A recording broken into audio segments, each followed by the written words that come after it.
Hi guys, it's Henry Saville and welcome back to my FPL series. This episode is going to be the review on Game Week 10 and my team for Game Week 11. This week we have a lot to talk about with the postponement of the Newcastle Villa game and also my dad making some silly transfers. But before that, in Game Week 10 we had a wonderful 65 points. We moved up 283,000 places to 390,158. We've now got 601 points and we're in the top 5.2%. Last week's transfer was taking Bamford out for Vardy as Leicester have 4 good fixtures coming up. Bamford had gone off the ball a little bit and it proved to be a good move.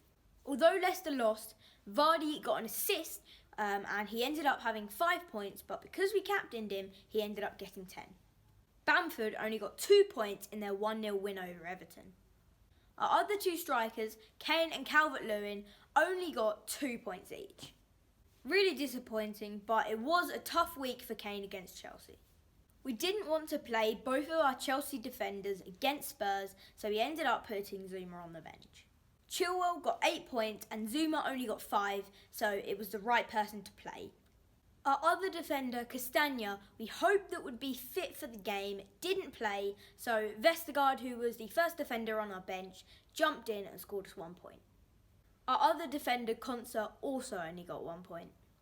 So it would have been the right choice to play Zouma instead of Vestergaard or Konsa, but who knew that Chelsea Spurs was going to be a 0-0 draw. However, our midfield were on fire. Ward-Prowse scored 11 points, Jota scored 9, Grealish 10 and Fernandes 10. So it would have been a better choice to captain one of them, but we thought Vardy might have even got a hatful against Fulham. In goal, Martinez only scored 1 point, giving us a total of 65. The average this week was only 44, that's why we jumped up 283,000 places. Now, on to my dad's silly transfers.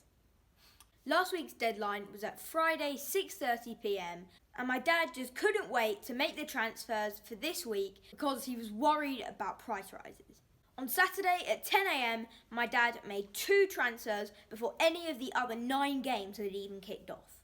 And that was such a stupid decision because the players that he brought in, they could have got injured, they could have got COVID or got injured on the European games. So that was the stupidest move and he definitely should not have done that. The 2 transfers were Zaha out because he'd missed the last 2 games due to COVID. So we got Zaha out for Son. We've been wanting to get Son in now for a little while and his price was about to go up, so we wanted to get him in before that happened. Because Son was more expensive than Zaha, we needed to save some money elsewhere. So he sold Ward-Prowse for Oriol Romeu, who is another Southampton midfielder who's dirt cheap. He's only 4.5 million, plays every game and averages about 2 or 3 points. And on Sunday, when Southampton played Manchester United and Ward-Prowse scored 11 points, my dad instantly realised that was such a bad move to make.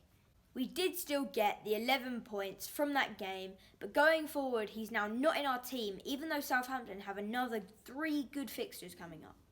Let's hope that Oriol Romeu can score well in those. But we do now have Son, so hopefully he'll score and make that worthwhile.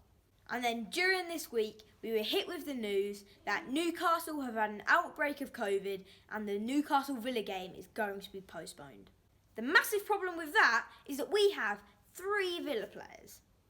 Martinez in goal with Forster as backup who doesn't play, Konsa in defence and Grealish in midfield.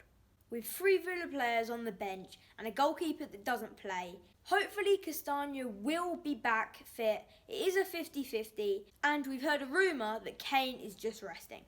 So that would give us 10 players and no keeper. So we've gone and transferred in a new keeper. We've been thinking of transferring him out in a few weeks anyway, so we've just brought that forward. Now let me show you our mini league table before I show you this week's team. In top spot, the same as last week, is Are You Ready to Lose? Number 2 is Bristol Boy 23. Third is Finn FC. We've moved up to 4th this week, and 5th is Delhi Tubbies. The highest score this week in our mini league out of 103 people was 81 by First Time FC. So well done to you.